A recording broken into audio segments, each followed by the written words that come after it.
रात के ठीक 2 बजे मुंबई के सबसे महंगे इलाके मालाबार हिल की एक कोठी के बाहर एक फटेहाल लड़का बेहोश पड़ा था और उसी वक्त उस कोठी की मालकिन, करोड़ों की मालकिन, जवान औरत लेकिन किस्मत की मारी विधवा अपनी बालकनी से उसे देख रही थी। उसने एक पल के लिए सोचा, मरने दो, मुझे क्या। लेकिन अगले ही पल उसका दिल अजीब तरह से धड़क उठा। और यहीं से शुरू होती है एक ऐसी कहानी जहां किस्मत, प्यार, पैसा और दर्द सब टकराने वाले थे। वो लड़का जिसका नाम अर्जुन था कोई आम भिखारी नहीं था, लेकिन ये बात दुनिया को क्या, खुद उसे भी याद नहीं थी। और वो औरत नंदिनी, जिसकी उम्र बस 26 साल थी, लेकिन आंखों में 60 साल का दर्द बस चुका था। उस रात नंदिनी नीचे उतरी। गार्ड ने रोका, मैडम ये भिखारी है, बंदा है, पुलिस बुला दूं? नंदिनी ने बस एक नजर अर्जुन को देखा। उसकी सांसें हल्की हल्की चल रही थीं, चेहरे पर चोट के निशान थे। इसे अंदर ले आओ, उसने धीरे से कहा। गार्ड हैरान था, लेकिन उसने कुछ नहीं कहा। अर्जुन को उस आलीशान कोठी के अंदर लाया गया, जहां हर चीज करोड़ों की थी, लेकिन दिल खाली था। नंदिनी ने खुद अपने हाथों से उसके घाव साफ किए, दवा लगाई। उसकी नौकरानी सीता डरते हुए बोली, मैडम आप क्यों कर रही हो ये सब? ये कोई भी हो सकता है। नंदिनी ने एक ठंडी सांस ली। शायद मैं भी कभी ऐसी ही थी, टूटी हुई। सुबह जब अर्जुन की आंख खुली, उसने खुद को एक नरम बिस्तर पर पाया। एसी की ठंडी हवा, सफेद दीवारें और सामने खड़ी नंदिनी। अर्जुन घबरा गया। मैं यहाँ? नंदिनी ने मुस्कुराते हुए कहा, तुम मेरी कोठी में हो, जिंदा हो, ये काफी है। अर्जुन ने अपने कपड़ों की तरफ देखा, वही फटे हुए लेकिन साफ कर दिए गए थे। आपने मुझे क्यों बचाया? उसने सीधे पूछा। नंदिनी कुछ पल चुप रही, फिर बोली, क्योंकि शायद तुम्हें मरने नहीं देना चाहिए था। अर्जुन को उसकी बात अजीब लगी, लेकिन उसकी आंखों में कुछ ऐसा था जो झूठ नहीं लग रहा था। धीरे धीरे अर्जुन वहां रहने लगा। पहले तो बस कुछ दिन के लिए, लेकिन वो दिन हफ्तों में बदल गए। नंदिनी उसे काम करने के लिए नहीं कहती थी, बस कहती ठीक हो जाओ। लेकिन अर्जुन के अंदर एक अजीब सा डर था, जैसे वो किसी से भाग रहा हो, कोई अतीत जो उसे याद नहीं था। एक दिन अर्जुन ने पूछा, आप इतनी अमीर हो, फिर भी अकेली क्यों हो? नंदिनी की आंखें अचानक नम हो गईं। मेरे पति रोहित 2 साल पहले मर गए एक्सीडेंट में। अर्जुन ने धीरे से कहा, सॉरी। नंदिनी हंसी, लेकिन वो हंसी दर्द से भरी थी। सॉरी से कुछ नहीं होता जब जिंदगी ही खत्म हो जाए। उस दिन के बाद अर्जुन और नंदिनी के बीच एक अजीब सा रिश्ता बनने लगा। ना वो नौकर था, ना मेहमान और ना ही कोई अजनबी। अर्जुन नंदिनी के साथ गार्डन में बैठता, चाय पीता, बातें करता। पहली बार नंदिनी हंसने लगी थी, लेकिन कहानी इतनी आसान नहीं थी, क्योंकि इस शहर में जहां पैसा है वहां दुश्मन भी होते हैं। नंदिनी के ससुराल वाले जो उसकी दौलत के पीछे पड़े थे, उन्हें ये बात पसंद नहीं आई। एक दिन उसके देवर विक्रम अचानक कोठी पर आया। उसने अर्जुन को देखा और उसकी आंखों में गुस्सा भर गया। भाभी ये कौन है? उसने तीखे स्वर में पूछा। नंदिनी ने शांत रहते हुए कहा, ये अर्जुन है, यहाँ रहता है। विक्रम हंसा। भिखारी को घर में रख लिया या कुछ और प्लान है? अर्जुन को गुस्सा आया, लेकिन उसने खुद को रोका। नंदिनी ने सख्ती से कहा, तुम अपनी हद में रहो विक्रम। विक्रम ने पास आकर धीरे से कहा, भाभी लोग क्या कहेंगे? करोड़पति विधवा और एक भिखारी के साथ? उसकी बात नंदिनी के दिल में चुभ गई। उस रात वो बहुत देर तक सो नहीं पाई। क्या सच में वो गलत कर रही थी? दूसरी तरफ अर्जुन भी बेचैन था। उसे लगा शायद वो यहाँ रहने के लायक नहीं है। अगली सुबह उसने जाने का फैसला कर लिया। जब वो गेट तक पहुंचा, नंदिनी सामने आ गई। कहाँ जा रहे हो? उसने पूछा। अर्जुन ने नजरें झुका ली। मुझे जाना चाहिए, मैं यहाँ बोझ हूँ। नंदिनी की आंखों में आंसू आ गए। तुम बोझ नहीं हो, उसने धीरे से कहा। फिर क्या हूँ मैं? अर्जुन ने पहली बार उसकी आंखों में देखा। कुछ पल के लिए दोनों चुप रहे। फिर नंदिनी ने कहा, तुम वो हो जिसकी मुझे जरूरत है। ये सुनकर अर्जुन का दिल जोर से धड़कने लगा, लेकिन उसी वक्त कुछ ऐसा हुआ जिसने सब बदल दिया। गेट के बाहर एक काली कार आकर रुकी। उसमें से 2 आदमी उतरे और सीधे अर्जुन की तरफ बढ़े। उनमें से एक ने अर्जुन को देखते ही कहा, मिल गया, ये वही है। अर्जुन का चेहरा अचानक सफेद पड़ गया। उसके दिमाग में तेज दर्द हुआ और कुछ यादें चमकने लगी। खून, गोलियां, भागता हुआ वो खुद और एक नाम, अर्जुन मल्होत्रा। वो अचानक चिल्लाया, नहीं। नंदिनी घबरा गई। क्या हुआ अर्जुन? लेकिन इससे पहले कि वो कुछ समझ पाती, वो दोनों आदमी आगे बढ़े। तू बच नहीं सकता, बहुत ढूंढा है तुझे। अब खेल शुरू हो चुका था और नंदिनी को ये अंदाजा भी नहीं था कि जिस भिखारी को उसने घर में जगह दी है वो असल में कौन है और क्यों पूरी दुनिया उसके पीछे पड़ी है। गेट के बाहर खड़े वो दोनों आदमी धीरे धीरे अर्जुन की तरफ बढ़ रहे थे। उनकी आंखों में वही ठंडापन था, जैसे वो उसे जिंदा नहीं छोड़ने वाले। नंदिनी घबरा गई। तुम लोग कौन हो? क्या चाहिए तुम्हें? उनमें से एक आदमी हंस पड़ा। मैडम आप बीच में मत आइए, ये लड़का आपका नहीं है। अर्जुन का सिर जोर जोर से दर्द कर रहा था, जैसे दिमाग फट जाएगा। कुछ धुंधली यादें तेजी से सामने आने लगीं। एक बड़ी हवेली, महंगी गाड़ियां, सूट बूट में खड़ा वही अर्जुन, और फिर गोलियों की आवाज। नहीं, उसने अपने सिर को पकड़ लिया। दूसरा आदमी चिल्लाया, ड्रामा बंद कर, हमें पता है तू कौन है, अर्जुन मल्होत्रा। ये नाम सुनते ही नंदिनी सन्न रह गई। मल्होत्रा? उसने धीरे से खुद से कहा, क्योंकि ये नाम उसने पहले भी सुना था, बहुत बड़े बिजनेस टाइकून का। अर्जुन पीछे हटने लगा। मुझे कुछ याद नहीं, मैं वो नहीं हूँ। पहला आदमी आगे बढ़ा और उसका कॉलर पकड़ लिया। याद दिला देंगे। तभी नंदिनी ने गुस्से में चिल्लाया, गार्ड! कुछ ही सेकंड में गार्ड्स दौड़ते हुए आए और उन दोनों आदमियों को पकड़ लिया। वो आदमी जाते जाते चिल्लाए, तो बच नहीं पाएगा अर्जुन, मालिक को सब पता चल गया है। कार तेजी से वहां से निकल गई। चारों तरफ सन्नाटा छा गया। नंदिनी धीरे धीरे अर्जुन के पास आई। उसकी आंखों में डर भी था और सवाल भी। सच क्या है? उसने सीधे पूछा। अर्जुन चुप रहा। उसकी सांसें तेज थीं। क्या तुम सच में अर्जुन मल्होत्रा हो? नंदिनी ने फिर पूछा। अर्जुन ने सिर झुका लिया। मुझे नहीं पता, लेकिन उसके अंदर कुछ टूट रहा था। उस रात अर्जुन को नींद नहीं आई। उसके दिमाग में बार बार वही फ्लैशबैक आ रहे थे। एक मीटिंग रूम, किसी से बहस और फिर धोखा। अचानक उसे सब कुछ याद आ गया। वो कोई भिखारी नहीं था, वो था अर्जुन मल्होत्रा, देश के सबसे बड़े बिजनेस साम्राज्य का वारिस। लेकिन 1 साल पहले उसके ही पार्टनर और चाचा ने उसे मारने की कोशिश की थी, कंपनी हड़पने के लिए। उस पर हमला हुआ, गोली लगी और वो नदी में गिर गया। सबको लगा वो मर गया, लेकिन वो बच गया। याददाश्त खो बैठा और सड़कों पे भटकता रहा। सुबह होते ही अर्जुन नंदिनी के पास गया। मुझे सब याद आ गया, उसने धीरे से कहा। नंदिनी ने घबराकर पूछा, क्या? मैं अर्जुन मल्होत्रा हूं। कमरे में सन्नाटा छा गया। नंदिनी कुछ सेकंड तक उसे देखती रही, जैसे विश्वास ही न हो। तो तुम करोड़पति हो? उसने धीरे से पूछा। अर्जुन कड़वाहट से हंसा। था, अब नहीं। उसने सब कुछ बता दिया, धोखा, हमला और उसका सब कुछ छिन जाना। नंदिनी चुपचाप सुनती रही। फिर उसने एक गहरी सांस ली और कहा, तो अब क्या करोगे? अर्जुन की आंखों में आग जल उठी। अपना सब कुछ वापस लूंगा। लेकिन नंदिनी को डर लग रहा था। वो लोग बहुत खतरनाक हैं अर्जुन, उन्होंने तुम्हें मारने की कोशिश की थी। अर्जुन ने उसकी तरफ देखा। और अगर मैं भागता रहा तो जिंदगी भर मरता रहूंगा। उसकी बात में सच्चाई थी, लेकिन ये रास्ता आसान नहीं था। उसी दिन विक्रम फिर आया, लेकिन इस बार उसके चेहरे पर एक चालाक मुस्कान थी। भाभी, बड़ी खबर है, उसने कहा।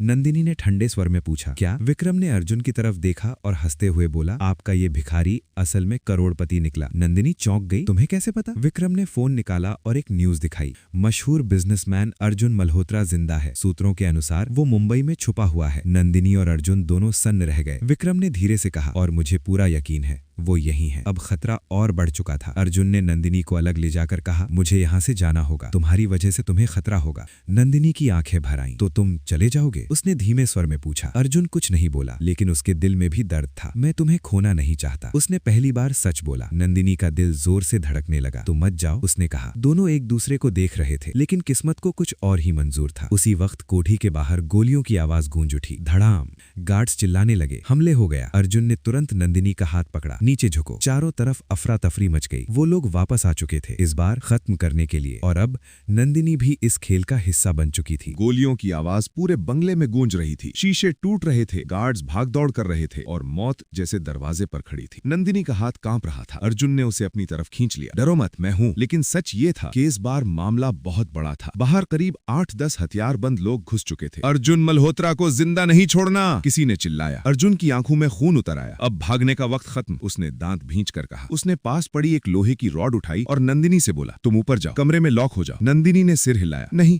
मैं तुम्हें अकेला नहीं छोड़ूंगी। अर्जुन चिल्लाया, ये जिद नहीं है, ये जान का सवाल है। कुछ सेकंड के लिए दोनों की आंखें मिली और फिर नंदिनी धीरे धीरे पीछे हट गई। लेकिन वो गई नहीं, बस सीढ़ियों के पीछे छुप गई। अर्जुन आगे बढ़ा। पहला गुंडा जैसे ही अंदर आया, अर्जुन ने पूरी ताकत से रॉड उसके सिर पर दे मारी। धड़ाम, वो वहीं गिर पड़ा। दूसरा आदमी गोली चलाने ही वाला था। अर्जुन ने तुरंत उसे धक्का दिया। गोली दीवार में जा लगी। पूरा घर अब जंग का मैदान बन चुका था। लेकिन सामने वाले लोग प्रोफेशनल थे। एक गोली आकर अर्जुन के कंधे में लगी। आह, वो दर्द से चीख पड़ा। नंदिनी ये सब देख रही थी। उसकी आंखों से आंसू रुक नहीं रहे थे।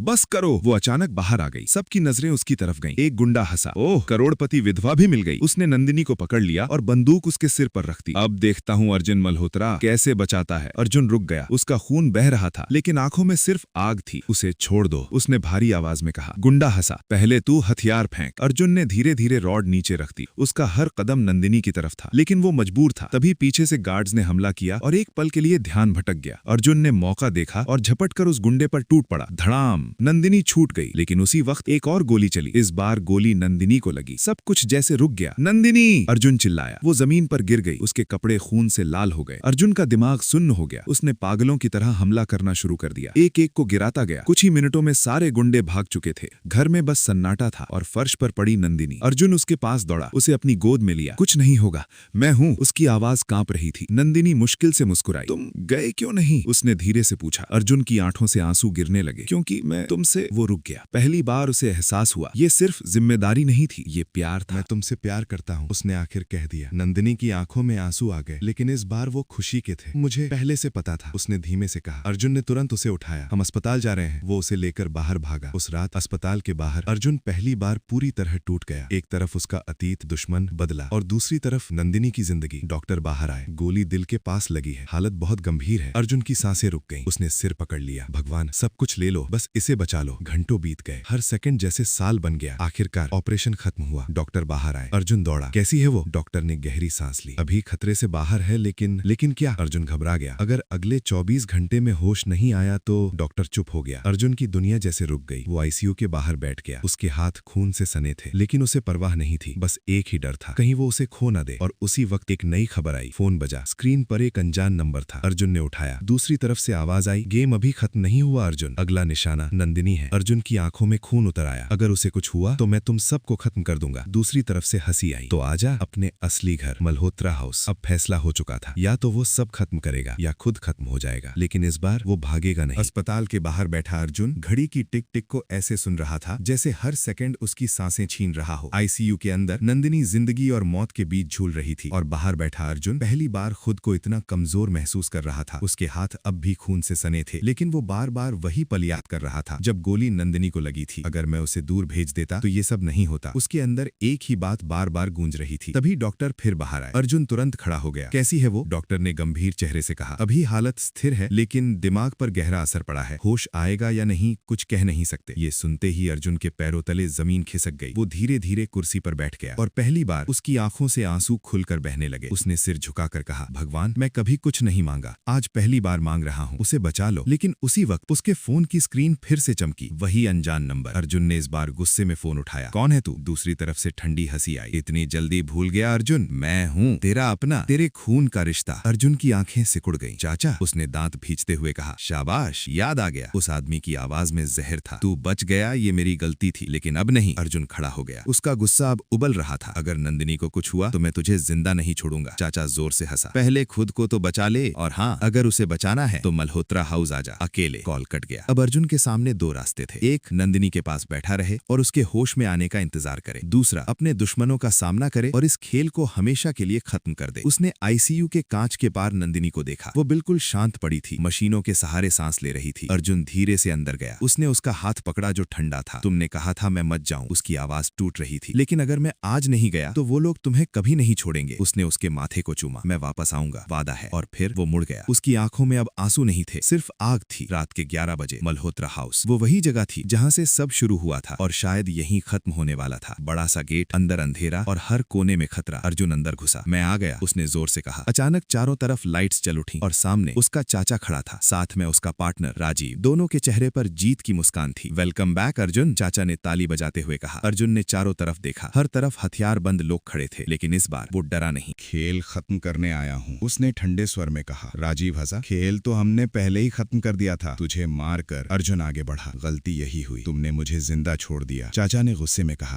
आज वो गलती नहीं होगी, उसने इशारा किया और सारे गुंडे अर्जुन पर टूट पड़े। लेकिन इस बार अर्जुन तैयार था। वो कमजोर भिखारी नहीं था। हर वार में गुस्सा था, हर मुक्के में बदला। एक एक करके वो सबको गिराता गया। किसी ने पीछे से हमला किया, अर्जुन ने उसका हाथ पकड़कर तोड़ दिया। किसी ने गोली चलाई, अर्जुन ने छुपकर बचाव किया और उसे भी खत्म कर दिया। कुछ ही देर में आधे लोग जमीन पर पड़े थे। राजीव घबरा गया। ये अकेला इतना सब कैसे कर रहा है? चाचा की आंखों में भी डर आ गया, लेकिन उसने पिस्तौल निकाली और सीधे अर्जुन पर तान दी। बस यही खत्म। अर्जुन रुक गया, लेकिन उसकी आंखों में डर नहीं था। गोली चला दे, उसने कहा, लेकिन याद रखना, अगर मैं मरा तो सच सबके सामने आएगा और तुम दोनों भी बचोगे नहीं। चाचा एक पल के लिए हिचकिचाया। उसी पल का फायदा उठाकर अर्जुन झपटा। धड़ाम, पिस्तौल नीचे गिर गई। दोनों के बीच हाथापाई शुरू हो गई। चाचा उम्र में बड़ा था, लेकिन चालाक भी। उसने अचानक छुपी हुई चाकू निकाली और अर्जुन पर वार किया। चाकू अर्जुन के पेट में लगा। वो दर्द से झुक गया। चाचा हंसा। खत्म, आखिर खत्म। लेकिन उसने ये नहीं देखा कि अर्जुन अब भी खड़ा था। उसने आखिरी ताकत जुटाई और जोरदार मुक्का मारा। चाचा जमीन पर गिर पड़ा। राजीव भागने लगा, लेकिन अर्जुन ने उसे पकड़ लिया। इतनी जल्दी नहीं। कुछ ही देर में दोनों जमीन पर थे। पुलिस की सायरन की आवाज गूंजने लगी। असल में अर्जुन पहले ही सब रिकॉर्ड करके पुलिस को भेज चुका था। अब खेल खत्म हो चुका था। चाचा और राजीव गिरफ्तार हो गए, लेकिन अर्जुन, वो खुद खून में लथपथ था। वो गिर पड़ा। उसकी आंखों के सामने बस एक ही चेहरा था, नंदिनी। मैं वापस आऊंगा, उसने ने धीरे से कहा और उसकी आंखें बंद हो गईं। अस्पताल, एक तरफ आईसीयू में नंदिनी, दूसरी तरफ ऑपरेशन थिएटर में अर्जुन, दोनों जिंदगी और मौत के बीच, और वक्त अपनी चाल चल रहा था। लेकिन असली सवाल अब भी बाकी था, क्या दोनों बच पाएंगे या ये कहानी यहीं खत्म हो जाएगी? अस्पताल की लंबी सफेद गलियारे में उस रात अजीब सा सन्नाटा था, लेकिन उस सन्नाटे के अंदर दो जिंदगियां लड़ रही थीं, एक आईसीयू में और एक ऑपरेशन थिएटर में। नंदिनी जो अब भी बेहोश थी, और अर्जुन जिसकी सांसें मशीनों के सहारे चल रही थीं। डॉक्टर्स भाग दौड़ कर रहे थे, नर्सें दवाइयां तैयार कर रही थी, लेकिन किस्मत वो चुपचाप अपना फैसला लिख रही थी। करीब 4 घंटे बाद ऑपरेशन थिएटर का दरवाजा खुला। डॉक्टर बाहर आए। उनके चेहरे पर थकान थी, लेकिन हल्की सी राहत भी। पेशेंट खतरे से बाहर है, उन्होंने कहा। पास खड़ी नर्स ने राहत की सांस ली, लेकिन डॉक्टर फिर बोले, अभी होश आने में वक्त लगेगा। दूसरी तरफ आईसीयू में अचानक मशीन की बीप बीप तेज हो गई। नर्स दौड़कर अंदर गई। नंदिनी की उंगलियां हल्की हल्की हिल रही थीं, उसकी आंखें धीरे धीरे खुलने लगी। डॉक्टर, मरीज को होश आ रहा है, नर्स ने चिल्लाया। डॉक्टर तुरंत अंदर पहुंचे। नंदिनी की नजरें धुंधली थीं, सब कुछ धुंधला दिख रहा था, लेकिन उसके होंठ हिले। अर्जुन, उसने बहुत धीमी आवाज में कहा। डॉक्टर ने मुस्कुराते हुए कहा, आप सुरक्षित हैं। लेकिन नंदिनी को सिर्फ एक ही चीज जाननी थी, अर्जुन कहाँ है? कुछ घंटे बाद अर्जुन को भी आईसीयू में शिफ्ट कर दिया गया। अब दोनों एक ही कमरे में थे, बीच में सिर्फ एक पर्दा। नंदिनी ने धीरे से आंखें घुमाई और उस पर्दे की तरफ देखा। उसे महसूस हो रहा था वो पास है। उसने कमजोर आवाज में कहा, अर्जुन। उधर बेहोश पड़े अर्जुन की उंगलियां हल्की सी हिली, जैसे उसने वो आवाज सुन ली हो। 2 दिन बाद अर्जुन को होश आया। उसने धीरे धीरे आंखें खोली। सामने सफेद छत, मशीनों की आवाज। उसे कुछ याद आया। नंदिनी। वो अचानक उठने की कोशिश करने लगा। डॉक्टर ने उसे रोका। आप अभी कमजोर हैं। नंदिनी कहाँ है? उसकी आवाज घबराई हुई थी। तभी पर्दा हटा और सामने नंदिनी बैठी थी, कमजोर लेकिन जिंदा। दोनों की नजरें मिली। कुछ पल के लिए समय रुक गया। न कोई दर्द, न कोई डर, बस सुकून। नंदिनी की आंखों से आंसू बहने लगे। तुम वापस आ गए, उसने मुस्कुराते हुए कहा। अर्जुन भी मुस्कुराया। मैंने कहा था, वादा है। दोनों की आंखों में वो सब कुछ था जो शब्दों में नहीं कहा जा सकता। कुछ हफ्तों बाद सब कुछ बदल चुका था। मल्होत्रा साम्राज्य अब वापस अर्जुन के हाथ में था। उसके चाचा और राजीव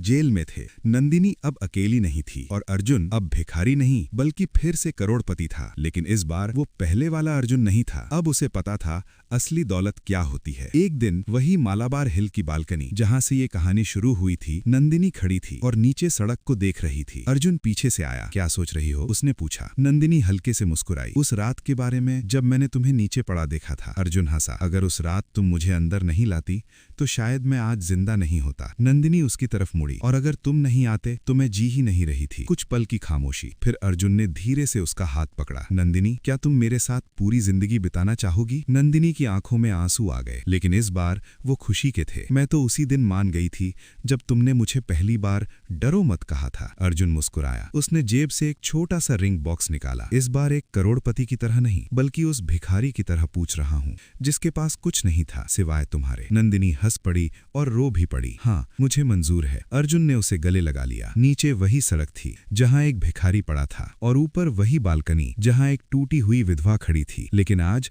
दोनों पूरे थे, क्योंकि किस्मत ने उन्हें सिर्फ मिलाया नहीं बल्कि उन्हें एक दूसरे की जरूरत बना दिया। और यही इस कहानी का सच था। पैसा, ताकत, नाम, सब कुछ बेकार है अगर आपके पास वो इंसान नहीं जो आपके टूटने पर आपको संभाल सके। और शायद इसलिए कहते हैं, कभी कभी सबसे कीमती चीज हमें सबसे गरीब हालत में मिलती है। अगर आपको ये कहानी पसंद आई हो तो हमारी चैनल द डिफरेंट स्टोरी को लाइक, शेयर और सब्सक्राइब करना मत भूलना। आपका दिन शुभ हो।